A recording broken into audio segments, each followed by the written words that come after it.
తెలుసుకున్నాం. 10 పుణ్యాలు ఏమిటో తెలుసుకున్నాం. శరీరంతో, వాక్కుతో, మనస్సుతో చేసే 10 పుణ్యాలు. పుణ్యం వల్ల శ్రేయో మార్గంలో పయనిస్తాం, నివృత్తి మార్గంలో వెళ్తాం, దేవయానంలో వెళ్తాం.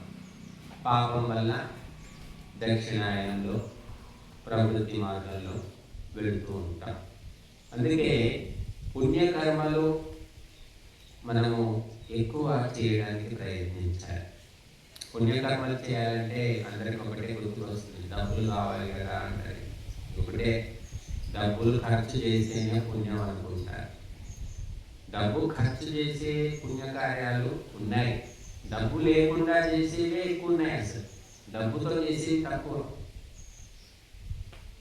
యజ్ఞం చేయాలంటే డబ్బులు అవసరం అనుకుంటున్నాం, కానీ ఒకప్పుడు యజ్ఞానికి డబ్బు సంబంధం లేదండి.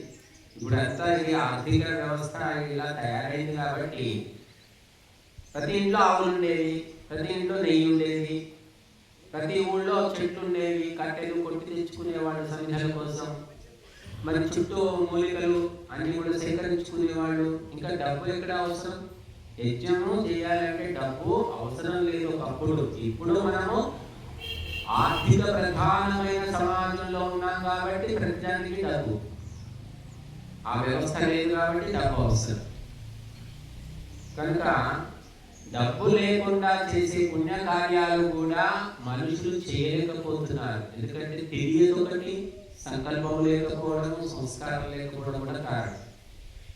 అందుకే ఈ 10 పుణ్యాల్లో మొట్టమొదటి శరీరంతో చేసే పుణ్యాలు 3 అని చెప్పారు.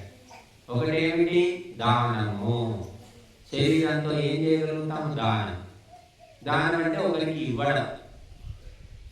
ఏమి ఇవ్వడం అంటే ఏమైనా ఇవ్వవచ్చు. శ్రమదానం అని మధ్య ఒక శబ్దం పుట్టింది, శ్రమదానం చేయడం. అంటే ఒక పని మంచి పని జరుగుతుంటే మనం డబ్బులు ఇవ్వాలి అనుకుంటే పోయి అక్కడ కట్టకుండా పోయడం, కాళ్ళు రప్పలు ఇది పారేయడం, లేకపోతే ఇంకేదో చేయడం, కట్టెలు కొట్టి పెట్టడం. ఇక్కడ మన సమిధులు కొట్టి పెడితే అది శ్రమదానం అయ్యేది. వాళ్ళు నేను వచ్చారు, నిర్మల నుంచి వచ్చారు చూడండి, పైసలు తీసుకోలేదు, 3వసారి వాళ్ళు వచ్చి చేయడం. కట్టెలు కొట్టి అన్ని సర్ది అక్కడ తప్పేసి వెళ్ళారు చూడండి, కవర్ తప్పేసి వెళ్ళి. శ్రమదానం అది కూడా పుణ్యమే. వాళ్ళ స్థాయికి డబ్బులు ఇవ్వలేదు కానీ సేవ చేశారు. శ్రమదానం. రక్తదానం అంటున్నాం, నేత్రదానం అంటున్నారు, ఇంకా అవయవ దానం అంటే ఇప్పుడు ఈ మధ్య వచ్చింది. మనిషి చచ్చిపోతే కళ్ళు, కిడ్నీలు, గుండె ఏవైనా పనికొచ్చి ఉంటే అవి అప్పటికప్పుడే ముందే సూచిస్తే వాళ్ళు వచ్చి తీసుకుంటారన్నమాట. తీసుకొని వేరే వాళ్ళకి అమలుస్తారు. అవయదానం. అలాగా కొంతమంది హఠాత్తుగా 20 ఏళ్ళ వయసు, 18 ఏళ్ళ వయసు హఠాత్తుగా యాక్సిడెంట్ అయితే చచ్చిపోతాడు. మరి కళ్ళు బాగుంటాయి, కిడ్నీలు బాగుంటాయి, అవి పనికి వస్తాయి అని ఇలాగ చేస్తున్నారు. ఎంతవరకు వైదికమో మనకు తెలియదు కానీ వేదంలో ఒకటైతే ఉందండి. యుద్ధం లోపల కాలు విరిగిపోయినటువంటి, కాలు పోయినటువంటి ఒక సైనికుడికి మళ్ళీ చెక్కతోటో మరి దేనితోటో తయారు చేసి అతనికి అమర్చినట్లుగా వేదంలో ఆ మంత్రం ఉంటుంది. అంటే మన కాలు పోతే ఇంకా కాలు పోయింది దేవుడు అని నేర్చుకుంటూ కూర్చోకుండా మన వంతుగా ప్రయత్నం చేసి చెక్కకాలో తొక్కకాలో ఏదో ఒకటి మనం పెట్టుకోవచ్చు, తప్పేమీ లేదు. అలాగా చూసుకుంటే అవయవదానం కూడా మంచిదే అనుకోవచ్చు. ఎందుకంటే చిన్న వయసులో చనిపోతే అది ఎవరికైనా ఉపయోగపడుతున్నాయంటే మంచి పనేగా. కనుక ఈ దానం అనేది కూడా చాలా ముఖ్యమైనటువంటి. దానం లేకుండా ధర్మ కార్యాలు జరగవు, సామాజిక కార్యాలు జరగవు, పరోపకార కార్యాలు జరగవు. అందరూ కూడా తమకు తోచినంత ఉన్నంత దానం చేయాలి. కొంతమంది పిచ్చి వాళ్ళని నేను చూశాను, రక్తదానం చేస్తుంటారు. వాళ్ళు పిచ్చి పెట్టినట్టు నెలకోసారి, 15 రోజులకోసారి రక్తదానం. వాళ్ళకి పేరు నోట్ అనమాట. 500 సార్లు రక్తదానం, 1000 సార్లు రక్తదానం. వాళ్ళకి అదేమిటో ఇష్టం. మరి అంటే రక్తదానం చేయాలంటే కూడా వాళ్ళు అన్ని చూసుకొని తీసుకుంటారులేండి. మరి ఎవరు బట్టి వాళ్ళు చేస్తే రక్తం ఏం లాగేసుకోరు. కొందరికి అటువంటి ఇష్టం ఉంటుంది రక్తదానం చేయాలని. రక్తదాన శిబిరములను కూడా పెడుతూ ఉంటారు. ఇక నేత్రదానం అంటే రెటీనా పైన ఉన్న రెటీనా లేయర్ తీసుకుంటారు. నేత్రం అంటే పోతే కనుకలు తీసి పెట్టరు. ఇలాగా రకరకాల దానాలు ఇక మనకు అష్టవిధమైన దానాలు చెప్పారు, దశదానాలు. దశదానాలు మన స్థితిలో కూడా మనం వింటాం. వార్యన్య మహి గోవాస స్థిలకాంచన సర్కిషాం అని చెప్పారు. ఈ అన్ని దానాలు, వారి అంటే జలదానం. ఎండాకాలం జలదానం చూస్తూనే ఉన్నాం.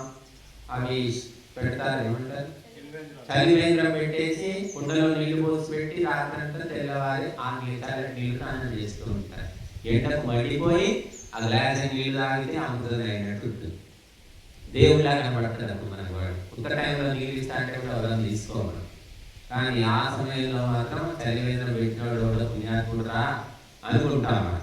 అంటే సమయాన్ని బట్టి చేసే దానానికి విలువ ఉంటుంది. సమయం సందర్భం లేకుండా చేసే ఏం దానం? ఒక్కో దానం ఉంది, కన్యాదానం అంటారు. కన్యాదానం చేసాడు అనుకుంటున్నారు. అందరికీ కూడా అదే పట్టింది పిచ్చి. కన్యాదానం చేయాలండి, మీరు కాళ్ళు కడుగుతాం. ఎవరి కాళ్ళు కడుగుతావు? నువ్వు అల్లుడి కాళ్ళు కడుగుతావా? బుద్ధుందా అంటే అది బుద్ధి లేకపోవడం అని అనుకోవడం లేదు. అదే శాస్త్రం అనుకుంటున్నారు, అదే పరంపర అనుకుంటున్నారు. ఒక అమ్మాయిని పెంచి పెద్ద చేసి నానా తిప్పలు వాడి ఆమెను రక్షించి చదివించి సంస్కారవంతురాలను చేసి ఒక ఇంటికి అప్పచెప్పే వ్యక్తికి ఇచ్చే విలువ ఏముంది ఈ దేశంలో అంటే, అతను పోయి ఆ అమ్మాయి తండ్రి ఆ అబ్బాయి కాళ్ళు పట్టుకోవాలి, కడగాలండి. ఇక్కడ నెత్తిని జరుపుకోమని చెప్పలేదు. దుర్మార్గుడు. ఇది నడుస్తుంది నాడు హిందూ సమాజం. అడిగేవాడు లేడు. శాస్త్ర విరుద్ధం, వేద విరుద్ధం. చెబితే తప్పు, చేసేవి పాపాలు, చెబితే కోపాలు. ఆడపిల్ల తండ్రికి తల్లికి ఏమైనా చెప్పుకున్న విలువ కూడా లేకుండా చేసి పెట్టారు. దానం చేస్తున్నారు, సరే దానమే అనుకున్నారు కన్యాదానం అంటే. మరి దానం చేసిన వాళ్ళని ఎంత గొప్పగా చూస్తున్నారు అలా గొప్పగా. ఏ ఆడపిల్ల తండ్రి కూడా ఎప్పుడు ఏ కబురు వస్తుందో, ఏ ఫోన్ చేస్తుందో అమ్మాయి, ఆ అల్లుడు ఏం బాధ పెడతాడో భయపడుకుంటూ బతుకుతున్నారు. ఈ పరిస్థితి ఎందుకు వచ్చిందంటే కాళ్ళు పట్టుకోవడం దగ్గర స్టార్ట్ అయింది. అవసరమా? నీ తల్లిదండ్రులు ఎలాగో వాళ్ళు కూడా తల్లిదండ్రులు కారా? కనీసము మానవతా దృక్పథం కూడా లేకుండా పోయింది. కన్యాదానం అంటే నిజానికి కన్య యొక్క ఆదానము అని చెప్పారు. కన్యను గ్రహించడం, కన్యా ప్రతిగ్రహణం అని చెప్పారు మనకు వైదిక. కన్యను అప్పచెప్పుతున్నాము తప్ప దానం చేయడం లేదండి. దానం చేస్తే ఏ అధికారం ఉండదు. అందుకే మనం అమ్మాయికి ఇబ్బందులు వస్తే పోయి అడుగుతాం, మా అమ్మాయిని ఏంటి ఇలా చేస్తున్నారు అలా చేస్తున్నారు అడుగుతాం. దానం చేసి అడుగుతారు. ఇప్పుడు మాకు ఎంతమంది దానం చేస్తున్నారు? అడుగుతున్నారు వచ్చి మళ్ళీ అడగరు. దానము వేరు, ఆదానము వేరు. ఒక ఇంటిలో ఆ వంశం నిలబెట్టడానికి పంపిస్తున్నాం అంతే తప్ప ఆమె అక్కడ పోయి దాసిలాగా అడ్డగోలు చాకరీ చేసి అడ్డంబడి వాళ్ళు చేసే ఆ శాడిస్ట్ వేషాలని భరించమని కాదు. కాబట్టి తల్లిదండ్రికి హక్కు ఉంటుంది. ఏమయ్యా మా అమ్మాయిని ఇంత పెడుతున్నావు ఏంటి, ఉన్న ఆస్తులని అమ్ముకున్నాం, తాగి నగరాలు ఆడుతున్నాం, పిల్లలకి ఏంటంటే అడిగే అధికారం ఉంది ఇక్కడ. కాబట్టి ఇది కన్యాదానము కాదు అని చెప్పారు. కన్య ఆదానము, కన్యను గ్రహించడము. అలాగా వారి అన్నదానం, అన్నదానం కూడా గొప్పదానం అని చెప్తారు. అందరికీ ఈనాడు హిందూ సమాజంలో ప్రచారం ఏమిటంటే అన్నదానం గొప్పదానం. ఏ కార్యక్రమం అయినా, కార్మిక కార్యక్రమం అంటే సార్ అన్నదానం చేస్తున్నారు. కానీ అన్నేన క్షణికా తృప్తి జ్ఞానేన నిత్య తృప్తి అన్నారు. అన్నంతో ఆ పూటకే కడుపు నిండుతుంది. జ్ఞానోపదేశం చేస్తే వాడి జీవితం అంతా బాగుపడతాట.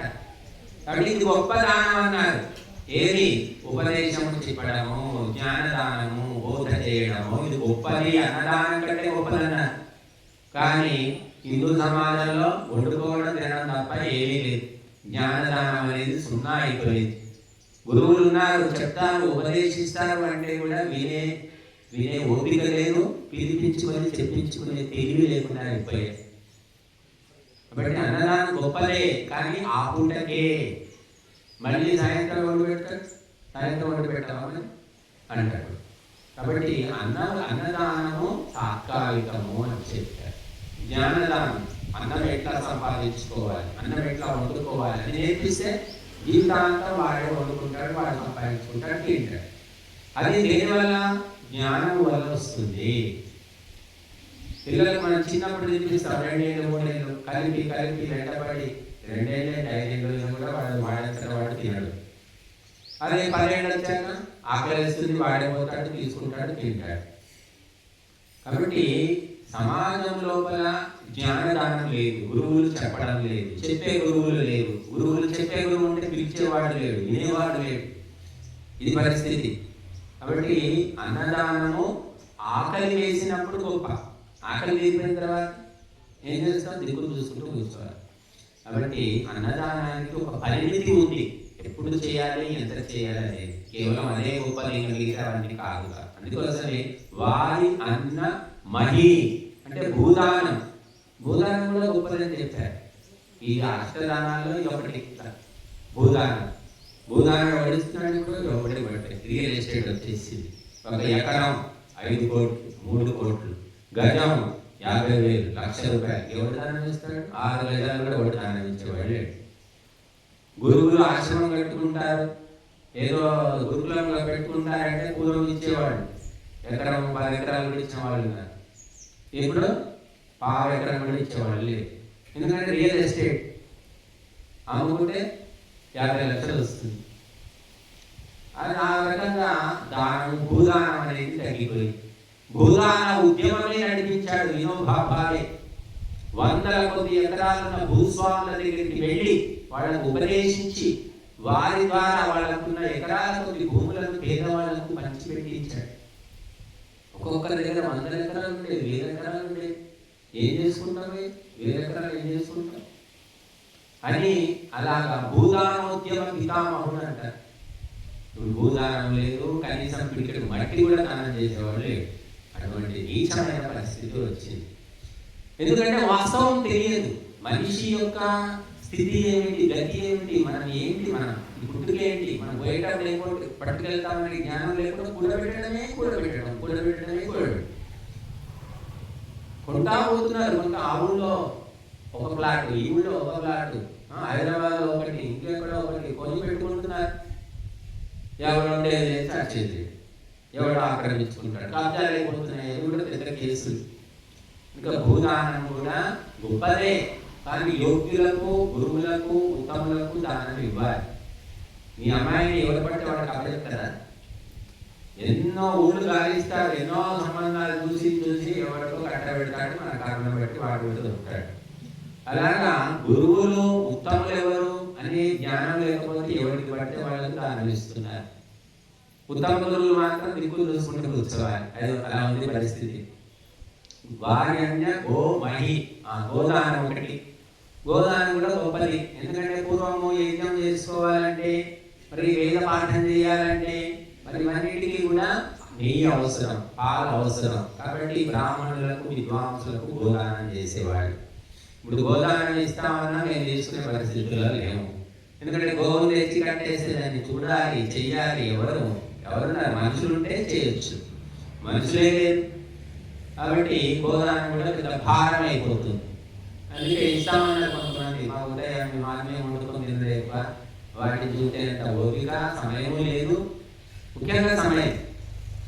కాబట్టి గోదానము చాలా గొప్పదని చెప్పారు. అన్ని దానాల్లో గోదానం గొప్పది. కానీ గోదానము రక్షించుకునే పరిస్థితి లేదు. తర్వాత వార్యన్య గోమహి వాసన అంటే బట్టలు దానం చేయడం, వస్త్రదానం అంటారు. ఒకప్పుడు 15-20 ఏళ్ల క్రిందట మేము ఎక్కడ ఏ కార్యక్రమానికి పోయినా సరే కనీసం ఒక టవల్ అయినా దానం ఇచ్చేవాడు. వాళ్ళు ఏ కార్యక్రమం అయినా సరే కనీసం టవల్ అయినా పెట్టేవాడు. ఇంకా గృహప్రవేశం, పెళ్లి అప్పుడైతే బట్టలు తెచ్చి ఇచ్చేవాడు. ఇప్పుడు ఎన్ని కార్యక్రమాలు చేసినా, ఎక్కడ పోయినా బట్టలు తెచ్చుకోండి, బట్టలు తెచ్చుకుంటారా, మీరు తెమ్మంటారా అని అడిగేవాడే లేదు. అంటే మనం అడగాలి. మనం అడిగితే ఏమో స్పందిస్తారో లేదో మనకు తెలియదు. ఎవడు అడగాలి, ఏమో అవసరం. కొంతమంది మాత్రం ప్రత్యేకంగా మీరు బట్టలు తెచ్చుకోండి, మీరు డబ్బులు పంపిస్తాం, మీకు ఇష్టమైన బట్టలు తెచ్చుకోండి. కొందరు ఎక్కువ 1,00,000 ఉన్నారు. ఇప్పుడు గృహస్థుల పరిస్థితి చెప్తున్నాను. ఉన్న ఆస్తులు, ఉన్న వస్త్రాలు, ఉన్న అంతస్తులు, పొలాలు, పుట్ర, నగలు, నట్టాన్ని ఎవరికి ఇవ్వాలి? కొడుకుకే ఇవ్వాలి, కొడుకే ఇవ్వాలి. కూతురికే ఇవ్వాలి. వాడు ఎంత దుర్మార్గులు కానీ, తాగుబోతు కానీ, తిరుగుబోతు కానీ, గుదగాడు కానీ, దొంగ కానీ, పని దొంగ కానివ్వండి, సోమరిపోతు కానివ్వండి, వాళ్ళకే ఆస్తులన్నీ ఇచ్చిపోతాం అనే స్థితిలో ఉన్నారు గృహస్థులు. సరే ఇచ్చుకోండి. కాకపోతే గురువులకు, సాధువులకు, ధర్మ ప్రచారులకు కొంతనే చేయండి. పూర్తిగా సున్నా అయిపోయింది.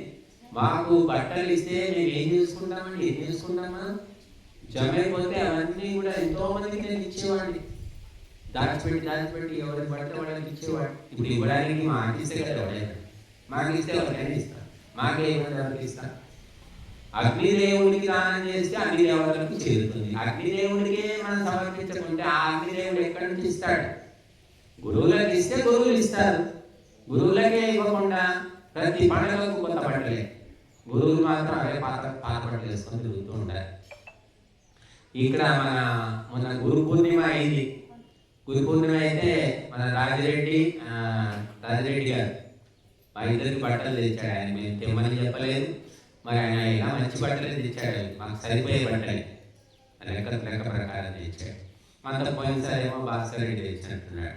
ప్రతి సంవత్సరం ఎవరో ఒకరు తెస్తున్నారు. మేము ఎవరికి తెమ్మని తెస్తావా, తెచ్చిపెట్టవా ఏం అడగట్లేదు, అవసరం లేదు. ప్రాప్తం ఉంటే వెతుకుంటూ వస్తుంది. బట్ ఈ వస్త్రదానం ఈనాడు పెళ్లిళ్ళు పెద్ద ఎత్తున 40 లక్షలు 50 లక్షలు ఖర్చు పెట్టి పెళ్లిళ్ళు చేస్తున్నారు. మరి పురోహితుడికి బట్టలు పెడుతున్నారా లేదా కూడా తెలియదు. మరి ఏదో ప్యాకేజ్ ఉందంటున్నారు, ప్యాకేజ్ మాట్లాడుకుంటారు అంత మొత్తం అంటున్నారు. బట్ వస్త్రదానం అంటే గుర్తుకొచ్చింది. ద్రౌపదికి కృష్ణుడు వస్త్రదానం చేశాడు అని చెప్పుకుంటాం. వస్త్రాభరణంలో వస్త్రదానం కనుక మరి వస్త్రదానం కూడా గొప్పదే. అందుకే ఆడబిడ్డ ఇంటికి వచ్చిందంటే మనం బట్టలు పెట్టి, ముఖ్యంగా బట్టలు పెట్టి ఆమెకు ఒక మర్యాద చేసి పంపిస్తూ ఉంటారు. మగవాళ్ళకి బట్టలు పెట్టేది పెద్ద గొప్ప కాదు. మగవాళ్ళకి బట్టలు పెట్టేది పెద్ద అవసరం కూడా లేదు. ఏదో ఇంత టవల్ కట్టుకొని తిరుగుతాడు. ఆడవాళ్ళకి బట్టలు ఉండాలి, ఒంటినిండా బట్టలు ఉండాలి అని చెప్పుకునే పరంపర మనది. ఆ పండుగకు అమ్మాయికి బట్టలు కొంటున్న అబ్బాయికి ఏముందండి, ఏదో వేసుకుంటాడండి. అమ్మాయికి ఇంట్లో మహాలక్ష్మి అని మంచి బట్టలు ఉండాలి అనేవాడు మన చిన్నప్పుడు. ఇప్పుడు మగ పిల్లలకే బట్టలు ఎక్కువైపోయింది, రకరకాల ఫ్యాషన్ డ్రెస్సులు. కాబట్టి వస్త్రదానం కూడా మంచిదే, యోగ్యులకు సందర్భాన్ని బట్టి మనం చేయాలి. తిల కాంచన సర్వేషం. తిల దానం అంటే నువ్వులు దానం చేయడం. నువ్వుల నూనె వాడడం లేదు, నువ్వులు వాడడం లేదు. చెత్త నూనె తెచ్చుకొని వాడుతున్నారు. అడ్డమైన రోగాలు వస్తున్నాయి, బుద్ధి పని చేయడం లేదు. ఎన్ని ఉపదేశాలు చెప్పినా మార్పు రావడం లేదు. ఎందుకంటే చెత్త నూనె, చెత్త ఆహారం. పామ్ ఆయిల్ అంటున్నారు, సన్ఫ్లవర్ అంటున్నారు, రైస్ బ్రాన్ అంటున్నారు. ఈ నూనెలు మీ తాతలు తండ్రులు వాడారు ఎవరైనా? ఎందుకు వాడుతున్నారు? వాళ్ళు వాడిన నూనెలు ఇప్పుడు దొరకడం లేదా? దొరుకుతున్నాయి. పిచ్చి. మేము ఎన్నిసార్లు చెప్పినా మాట్లాడలేదు వాళ్ళు. అవే తింటున్నారు, ఎన్ని చెప్పినా నేను ఎక్కడం. మార్పు రావడం లేదు మనిషిలో. మొన్న మేము క్యాంపులో 20 రోజులు 25 మందికి చూపించి 22-25 మందికి ఆవు నెయ్యితో తాలింపు వేసి భోజనం పెట్టారు అందరికి. నరసయ్యారెడ్డి గారు ఉన్నారు, వారి శ్రీమతి గారు వచ్చారు, ఆ బాబెట్టి పోయింది, వేదశ్రీ వచ్చింది, హనుమాన్ గారు వచ్చారు, చాలా మంది ఉన్నారు. అందరికీ బాగుందన్నారు భోజనం. నూనె కంటే నెయ్యి కొద్దిగా వేసినా బాగుంటుంది. నెయ్యి అంటే మరి ఇక్కడ పావుకిలో పోసి చేయలేదండి, కొద్దిగానే ఎంత అవసరం అంతే పోసి చేశాను. తర్వాత వాళ్ళందరికీ నచ్చి కొంతమంది మార్చుకున్నారు. నరసారెడ్డి గారు మార్చుకున్నారు, మన నిర్మల నరసారెడ్డి, నేను నూనె వాడటం లేదండి, నెయ్యి కూడా చేసుకొని తింటున్నాం అని చెప్తున్నారు. అలాగే ఈయన హనుమాన్ గారు కూడా మానేశారట. అట్లాగే మన మంచిర్యాల సతీష్, ఆయన కూడా మొత్తం నూనె మానేసుకున్నాడు. కనుక ఏది మంచిది ఏది చెడు చెప్పిన తర్వాత కూడా అదే చెడునే పట్టుకుంటాం. దాంట్లోనే మాకు రుచి ఉంటుంది అనేది, బాగా రుచి ఉంటుంది. తింటే ఇది కూడా రుచమ్మా, ఏదైనా రుచే. తినగా మేము తీయనుండు అన్నారు. ఆరోగ్యాన్ని ఇచ్చేది రుచి లేకపోయినా తినాలి. మనం చెడగొట్టేది రుచిగా ఉందని తింటున్నాం. డాక్టర్ మందులు ఇస్తే అవి తీయగా ఉంటాయా? చేదున్నా మిగాలి, తప్పది, రోగం తొందరగా తగ్గాలి. అట్లా ఈ నూనెలు వాడేసి ఎవరికి బుద్ధి పని చేయక, జ్ఞాపక శక్తి లేక, ఏకాగ్రత లేక రకరకాల సమస్యలతో సతమతమైపోతున్నారు. కాబట్టి నేను నాకు ఇలా ఉండాలి, ఈ ఆహారం తినాలని చెప్పలేదండి ఎవరు. కాకపోతే నేను తింటున్నప్పుడు మా ఇంట్లో అందరూ నూనె పోస్తుండేవాడు. తింటే అది ఏదో రియాక్షన్ అనిపించేది నాకు. మామూలుగా నెయ్యి వాడేవాళ్ళం, కొద్దిగా అన్నంలో వేసుకునేవాడిని నెయ్యి. కాకపోతే ఎందుకు ఇలా అవుతుంది, తలదిరగడం, రకరకాల ప్రాబ్లమ్స్ వచ్చి అవన్నీ గమనించి ఆయిల్ తింటే వస్తుందని గమనించుకొని మానేసినప్పటి నుంచి బాగుంది. కాబట్టి మనం గమనించాలి తినే ఆహారం ఎటువంటి ప్రభావాన్ని మనస్సు మీద, వాక్కు మీద, శరీరం మీద చూపిస్తుంది గమనించుకోవాలి. ఎవరి శరీరాన్ని వాళ్ళు గమనించు. కొందరికి తెలియకపోవచ్చు, తర్వాత కొంచెం లేటుగా కొందరికి అర్థమవుతుంది, అప్పటికప్పుడే తెలియకపోవచ్చు. కొందరికి కొన్ని ఏళ్ళు గడిస్తే మందు దాగానే ఏమి కాదు, ఏమైందండి నేను సీజన్ అవుతాం మళ్ళీ ఏం కాదు, నేను బాగానే ఉన్నాను అంటాడు. 10 ఏళ్ళ తర్వాత కూడా హాస్పిటల్లో పడతాడు. బాగానే ఉంటారు మరి, అప్పటికప్పుడు ఏమి కావు, తర్వాత కాలాంతరంలో ప్రభావం చూపిస్తాయి అని చెప్పారు. కాబట్టి మనము తిలదానం, నువ్వులు కూడా దానం చేయాలి. నువ్వుల నూనె కూడా, శుద్ధమైన నువ్వుల నూనె కూడా దానం చేయవచ్చు. అందుకే వైశ్యులు కోమట్లు ఏం చేస్తారంటే, ఈ సంక్రాంతి పండుగ వస్తే నువ్వుల లడ్డూలు చేసి, బెల్లం వేసి నువ్వుల లడ్డూలు చేసి దానం చేస్తూ ఉంటారు, లేదా పంచి పెడుతూ ఉంటారు. వైశ్యుల్లో చూశాను నేను అది. కనుక నువ్వులు ఆరోగ్యాన్ని ఇస్తాయి, బలాన్ని ఇస్తాయి, శక్తిని ఇస్తాయి అడిగిన వాళ్ళు. ఇంకా సంక్రాంతి సమయంలో విశేషంగా చలి ఉంటుంది కాబట్టి నువ్వులతోటి పులగం చేసుకున్నా, నువ్వులతో పరమాన్నం వండుకున్నా కూడా మనకు చాలా వేడి వస్తుంది, వేడి కలుగుతుంది, ఆ చలిని తట్టుకోగలుగుతాం. కాబట్టి సంక్రాంతి సమయం లోపల నువ్వులతోటి లడ్డూలు చేయడము, పరమాన్నం వండడం, ఇవన్నీ ఒక పరంపర మనకు ఉండేది. ఆ నువ్వుల నూనె వాడకుండా పోయారు. నువ్వుల నూనె నిజమైన మన నువ్వులు తీసుకొచ్చి నువ్వులు పట్టిస్తే ఎంత అవుతుంది నూనె? లీటర్ నూనెకు 400-500 అవుతుందన్నమాట. మన నువ్వులు కొని పట్టించుకుంటే, ఆ గానుగల దగ్గర ఆడించుకుంటే. అదే నువ్వులను బయట ఎంత అమ్ముతున్నారు? 250, 300, 250 ఉంది. మరి అది శుద్ధమైందేనా? కాబట్టి మనము స్వయంగా గానుగలో పట్టింది అంటే కళ్ళతో చూస్తున్నారా? అది మనకు ఆరోగ్యానికి మంచిది. అది అంతే తప్ప బయట ఇవ్వడం, కంపెనీ వాడు లేబుల్ వేస్తాడు, ఇది నువ్వుల నూనె అంటాడు, మన కళ్ళు మూసుకొని కొనుక్కోవాలి. అది నిజమో కాదో, ఏం కలిపాడు కూడా మనకు తెలియదు. కాబట్టి మంచి నూనెలు వాడుకోండి, చాలా ఆరోగ్య సమస్యలు తగ్గిపోతాయి. ఏది లేకపోతే ఆవు నెయ్యి ఉత్తమం. కనుక నువ్వుల దానం కూడా ఒక దానంగా మనకు చెప్పారు. ఇలా కాంచన సర్పిషం అన్నారు. ఇక కాంచనం అంటే బంగారం, స్వర్ణదానం అన్నారు. ఇక బంగారం ఇచ్చేటాడు వడ్డీ. బంగారం 1,18,000, 1,18,000 తులం. ఇక అమ్మాయిని పెట్టి అత్తగారికి పంపించిందే, కొంత పండితులకు కూడా దానం ఇస్తాడు, సాధువులకు కూడా. నీకెత్తండి బంగారం అంటారు. కాబట్టి ఒకప్పుడు సాధువులకు అంటే పండితులకు కుండలాలు ఉండేవి, స్వర్ణ కుండలాలు, చెవులకు, చేతులకు కూడా స్వర్ణ కంకణాలు ఉండేవి. ఇవన్నీ ఇప్పుడు ఏమీ లేవు, ఉంటే కూడా కొట్టి లాక్కుంటున్నారు. అటువంటి సమాజంలో ఉన్నాం. అలా స్వర్ణదానం చేసేవాడు. మాకు పెద్దపల్లిలో ఒక గుప్తా గారు ఉండేవారు, వయసులో చనిపోయారు. ఆయన 75 ఏళ్ల ఉత్సవం చేసుకున్నాడు. అప్పుడు 50 మంది పండితులను పిలిచి అందరికీ కూడా బంగారు కంకణాలు ఇచ్చాడు. బంగారు కంకణం అంటే వెండి దానికి బంగారు పూత పూసినట్టున్నారు. ఎప్పటి సంగతి? 20 ఏళ్ల కింద సంగతి. ఇప్పుడైతే ఆయన కూడా ఇవ్వలేడు. అప్పుడు 50 మందికి ఇచ్చాడు, నాకు కూడా ఒకటి ఇచ్చాడు. నేనేం చేసుకుని అక్కడికి కానీ నేను ఒక అతనికి నాన్న ఇచ్చేసాను. ఇంకో పండితుడు అప్పుడు అతను రాలేదు, అతనికి ఇచ్చేసాను. కాబట్టి బంగారం వేసుకొని తిరగడము కూడా ఈనాడు అందరి కళ్ళలో పడతామని చాలా మంది దాచిపెట్టుకుంటారు. బంగారం వేసుకొని తిరగరు, కొన్ని ప్రత్యేక సందర్భాల్లోనే వేసుకుంటారు. లేకపోతే కళ్ళు ఉంటాయి కదా, ఈ అసూయాభరితమైన కళ్ళు, వాళ్ళు తట్టుకోలేదన్నమాట, ఏడుస్తుంటారు, ఏడుకొట్టు మొహాలు అంటారు. వాడికి లేదని ఏడవాడు, పక్కవాడికి ఉందని ఎక్కువ ఏడుస్తూ ఉంటారు వాళ్ళు. కాబట్టి ఎందుకు లేదని చెప్పి ఆ బంగారం దాచిపెట్టుకుంటారు. కొంతమందికి మనకు సామెత కూడా చెప్పారు, బంగారు పళ్ళెంలో తిన్నా కూడా గోడ చాటు తినాలి అని చెప్పారు. బంగారం తింటే పళ్ళెంలో అందరికి కనిపడేటట్టు తింటే వీడు బంగారు పళ్ళెంలో తింటున్నాడంటే వీడింట్లో ఇంకా ఎన్ని కిలోల బంగారం ఉండాలి అని దురాలోచనలు వస్తాయి. కాబట్టి నీ దగ్గర బంగారం ఉన్నా రత్నాలున్నా కనబడేటట్టు చూపించుకోకు అని చెప్పారు.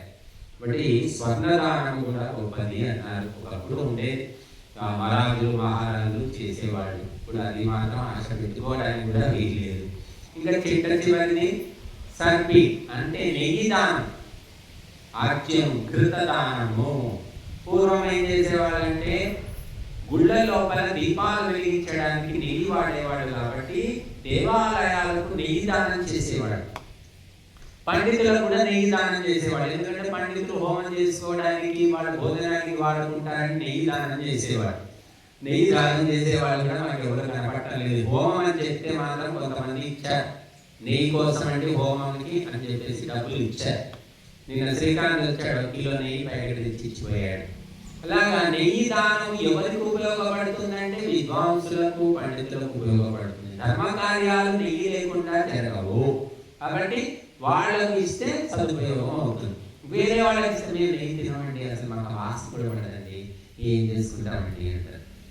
నూనె అయితే లీటర్ తాగేస్తున్నాను. కొందరు నెయ్యి అంటే ఇష్టం ఉండదు, అసలు అదేమిటో మనకు తెలియదు. కాబట్టి నెయ్యి వల్ల బుద్ధి వికసిస్తుంది, వాక్శుద్ధి వస్తుంది అని చెప్పారు.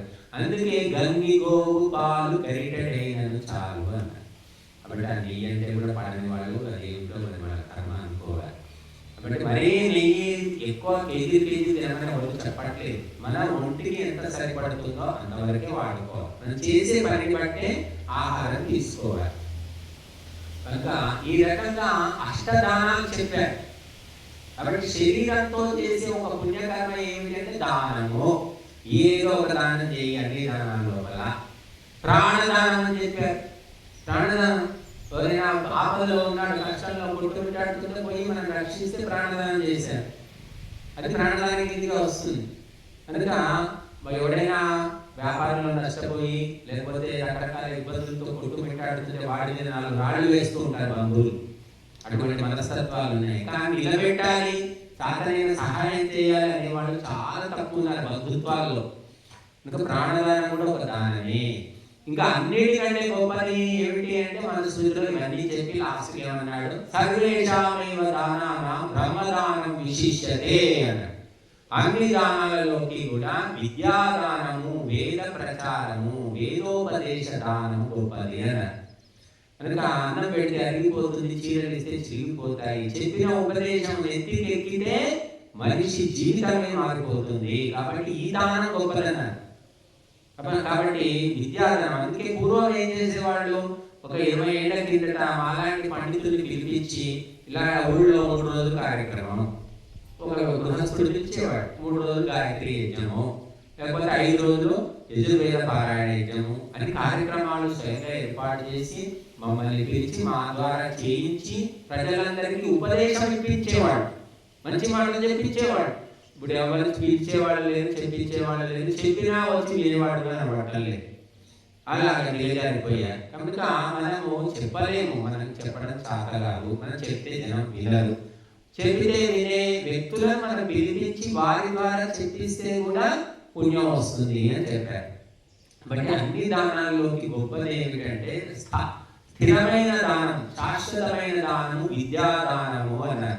అందుకే విద్యావంతులకు దానం ఇస్తే అది స్థిరమైన దానం.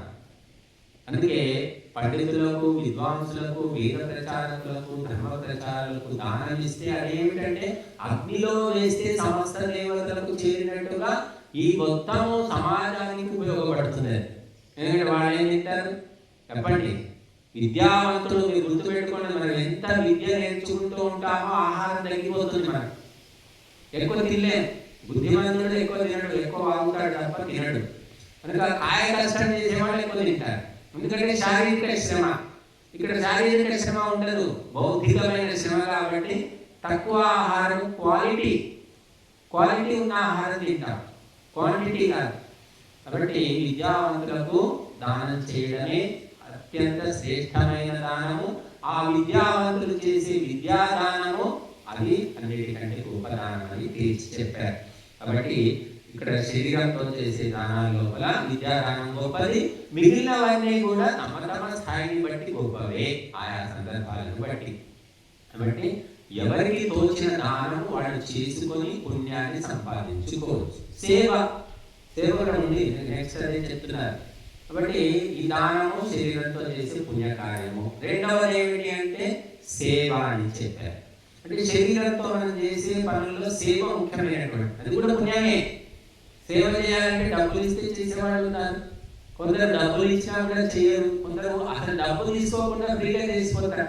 నేను చెప్పాను, నాకు కట్టకపోయిన వాళ్ళు డబ్బులు ఇస్తానయ్యా, మరి మూడోసారి వచ్చారు అంత దూరం నుంచి మీరు ఖర్చులు పెట్టుకుని వచ్చి ఇక్కడ కొట్టిపోతే నేను బాగుండదు, డబ్బులు ఇస్తాను. లేదు మాకు డబ్బులు సరే పోనీ ఓ రోజైనా హోమంలో వచ్చి కూర్చోడయ్యా అంటే ఇంతవరకు వాళ్ళు రాలేకపోయారు హోమానికి. చూడండి ఈసారి వస్తామని భార్య తీసుకొని వస్తానన్నాడు అబ్బాయి, మరి ఎంతవరకు తెలియదు మనం. కాబట్టి సేవ చేయడం అనేది చాలా గొప్పది. అందుకోసమే భక్తులు ఏం చెప్పాడు, సేవా ధర్మ పరమగహనో యోగినామపి అగమ్య అన్నాడు.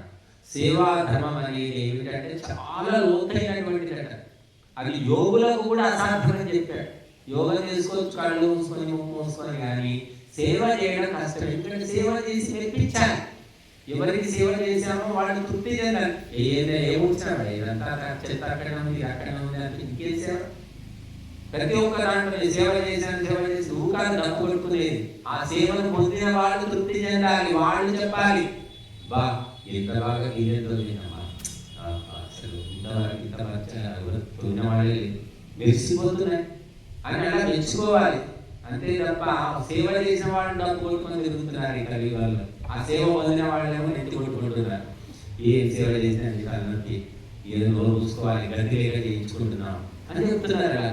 కాబట్టి సేవ చేయాలంటే ఎంత పూర్తిగా అంకితమైపోవాలి, అప్పుడు ఆ సేవ పరిపూర్ణం అవుతుంది, తృప్తి చెందుతారు. కనుక మరి తల్లి సేవ చేస్తుంది, భార్య సేవ చేస్తుంది. మరి మహిళలు ఎక్కువ సేవా వృత్తి అంటే మహిళలు గుర్తు వస్తారు. మనకి మహిళలు సేవ చేసినంత పురుషులు చేయలేదు. మీరు చూడండి, హాస్పిటల్లో నర్సులు ఉంటారు, అంతా ఆడ నర్సులే ఉంటారు. మగ నర్సులు 100 కూడా ఉన్నారో లేదో తెలియదు, ఎందుకంటే ఓపిక ఉండదు, సేవ చేయలేదు. కాబట్టి ఆడవాళ్ళు సేవ చేయడంలో అగ్రగణ్యులు, ఇక వాళ్ళను దాటిపోయే వాళ్ళు ఎవరు లేరు. కనుక అందుకోసమే తల్లి చేసే సేవ ఎవరు చేయరు. ఏ వయసులో అయినా తల్లి సేవ చేస్తుంది. మనం అప్పుడు చూస్తున్నాం, కాళ్ళు చేతులు పడిపోయాయి, భార్య చనిపోయింది, కొడుకు ఒక్కడే ఉన్నాడు, తల్లి ఒక్కతే ఉంది, చేసేవాళ్ళు తల్లి సేవ చేస్తుంది. 40 ఏళ్ళ కొడుకుకి లేవచాతగాని కొడుకు తల్లి అన్ని సేవలు చేస్తుంది. తల్లి అడ్డం పడితే కొడుకు చేస్తాడా అంటే చేసిన వాళ్ళని కూడా చూసాం మేము. తల్లి అడ్డం పడితే కూతురు లేకపోతే ఆ కొడుకే చేస్తున్నాడు అన్ని సేవలు. అలాంటి వాళ్ళు కూడా ఉన్నారు, లేదని కాదు, తప్పించుకునే వాళ్ళు కూడా ఉన్నారు. ఆస్తుల కోసం ముందుకు వస్తారు, సేవ అంటే వెనక్కి వెళ్ళిపోతారు. ఒక పూట అన్నం వండి కన్న తండ్రిని తినిపించలేని స్థితిలో ఉన్నారు. ఏం సేవ, ఆస్తులు మాత్రం కావాలి. బట్టి సేవ రకరకాల రూపాల్లో మనం చేయవచ్చు. మనకు రక్త సంబంధం లేకుండా, ఏ సంబంధం లేకుండా ఎక్కడైతే సేవ చేస్తామో దానితోటి పుణ్యం వస్తుంది. మన వాళ్లకు, మన రక్త సంబంధికులకు చేసుకుంటే అది కర్తవ్యము, అది అంత పుణ్యం ఏమి రాదు. చేయకుంటే తిడతారు, చేస్తే కూడా తిడతారు అనుకోండి, తక్కువ తిడతారు, ఎక్కువ తింటారు. కాబట్టి మనం ఎక్కువ సేవ, అందుకే ధర్మ కార్యక్రమాలు, సమాజ కార్యక్రమాలు, సేవా కార్యక్రమం వెళ్ళాలి. సేవ కొంతమంది వస్తుంటారు, చెప్తుంటారు, ఇక్కడ ఉంటే చెప్పండి స్వామీజీ మేము వస్తాము సేవ చేస్తామంటారు. అప్పుడు అనేవాళ్ళు తక్కువ, మేమే వెతుక్కోవాలి, ఫోన్లు చేసి వస్తావా, కొంచెం వస్తావా, అక్కడ పోతున్నాము, వస్తావా అనుకోవాలి. కాబట్టి సేవ అనేది చాలా సూక్ష్మమైన విషయము, ఎంతో అంకితమై చేయవలసి ఉంటుంది. అహంకారం అనేది ఉండకూడదు. అక్కడ నేను తక్కువ, నాతో పని చేయిస్తారా, నన్ను ఉడమని చెప్పాడు స్వామీజీ. అరే స్వామీజీ ఇక్కడ ఎవరికి ఉడమన్నాడు, ఆశ్రమంలోనే కదా, ఆశ్రమంలో అయితే నన్ను ఉడమంటారా, అది అలకమన్నాడు, అది ఏమన్నాడు అని కొంతమంది ఫీల్ అయ్యే వాళ్ళు ఉంటారు. ఫీలింగ్స్ ఉన్న వాళ్ళు సేవ చేయలేరు. సేవ చేయాలంటే అన్ని ఫీలింగ్స్ పక్కన పెట్టుకుంటేనే సేవ చేస్తాం. కాబట్టి అది చాలా లోతైన విషయం. అందుకే యోగులకు కూడా అసాధ్యం అన్నారు. ఒకరోజు చేయొచ్చు, 2 రోజులు చేయొచ్చు, నెల రోజులు చేస్తావా, సంవత్సరం చేస్తావా, చేయదు. కాబట్టి ఎంతో ఓపిక, సహనం కావాలి. ఇంకా సేవ కూడా ఒక పుణ్యకార్యమే అని చెప్పారు. తర్వాత 3వది శరీరంతో చేసేది రక్షణ అని చెప్పారు. రక్షణ ఒక పుణ్యం. అంటే రక్షణ అంటే ఎన్నో జీవులు ఉన్నాయి, మనుషులు ఉన్నారు. వీళ్ళందరికీ ఆపదలు, కష్టాలు, ఇబ్బందులు, బాధలు ఏవో ఉంటాయి. వాళ్ళని రక్షించడము, కాపాడడము, ఆ ఇబ్బంది నుంచి బయటపడేయడం సేవని. అది రక్షణ కూడా ఒక పుణ్యం అని చెప్పారు. కనుక రక్షించే వాళ్ళు చాలా తక్కువ మంది ఉంటారు. ఒక ఆడపిల్లకు ఏదో వేధింపులు ఉన్నాయి, ఎవరో ఒక ఆమెను వెంబడిస్తున్నారు, ఆమెను సమస్యాత్మకంగా ఉన్నారంటే ఆమెకు అండదండగా నిలబడి రక్షించాడు. ఒక బ్రాహ్మణుడు ఉపదేశం చేస్తున్నాడు, వేదాల గురించి బోధిస్తున్నాడు, నువ్వేనే అని చెప్పేది మాకు తెలియదా, నువ్వు చెప్పొద్దు అనే వాళ్ళు కూడా ఉంటారు. అటువంటి బ్రాహ్మణులను రక్షించాలి.